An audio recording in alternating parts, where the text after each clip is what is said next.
خواجہ صاحب جنہیں عام طور پر ہم خواجہ صاحب ہی کہتے ہیں اور ان کا گھر کا رکھا ہوا نام معین الدین تھا. صحیح جگہ جس گاؤں میں پیدا آپ ہوئے اس کا نام سجس تھا جسے بعد میں سنجر کہنے لگے. So when he was a young child, around 6 years of age, he lost his father. And subsequently he lost his mother. He became an orphan. ان کا اپنا ایک باغ ہوا کرتا تھا بہت بڑا انگوروں کا. وہ ان کی لیولی ہوڈ کا سب سے بڑا سورس تھا. ایک مرتبہ آپ اپنے باغ میں بیٹھے تھے اور ایک مجذوب وہاں سے گزر رہے تھے.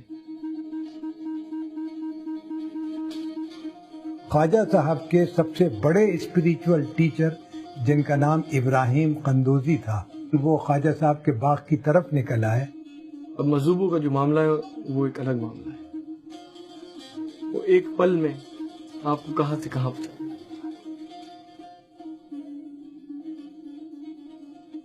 آنکھوں ہی آنکھوں میں دعا دے کر چلے گئے لیکن پتہ نہیں ان کی صحبت سے انہوں نے جو کچھ کھلایا یا کیا اسپریچولی وہاں کام کر رہا تھا کہ پہلا جو انقلاب خواجہ صاحب کی زندگی میں آیا وہ ابراہیم قندوزی کے ملاقات سے آیا.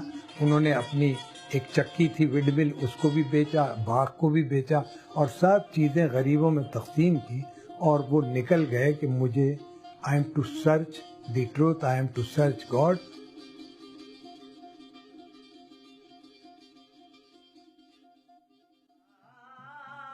خراسان میں الگ الگ اداروں پہ جو علم کے ادارے تھے وہاں پہ آپ نے تعلیم حاصل کری اور وہاں پہ ہروان میں آپ کو اپنے پیر و مرشد حضرت خواجہ عثمان ہارونی سے ملاقات ہوئی.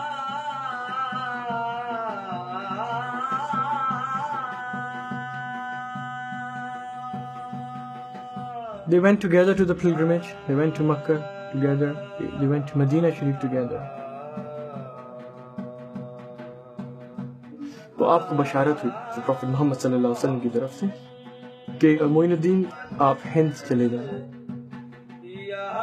آپ کو ہند میں دین, انسانیت, پیار اور محبت کا پیغام لے کے جانا ہے اور انسانوں کو انسانی حقوق اور انسانیت کی حقیقت سے متاثر کرنا.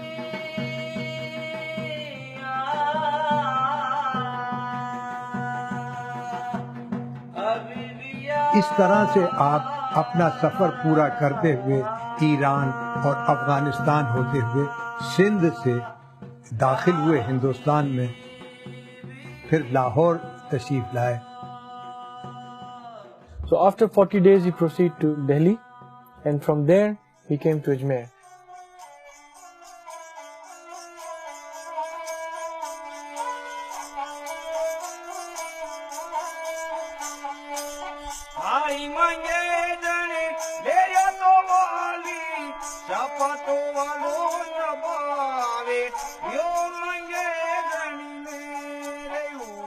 خواجہ غریب نواز کی ذات ایک میوے کے درخت کی طرح ہے جس کی جڑیں عراق میں ہیں, جس پہ پروان عرب میں چڑھا اور جس کا پھل ہندوستان میں آیا.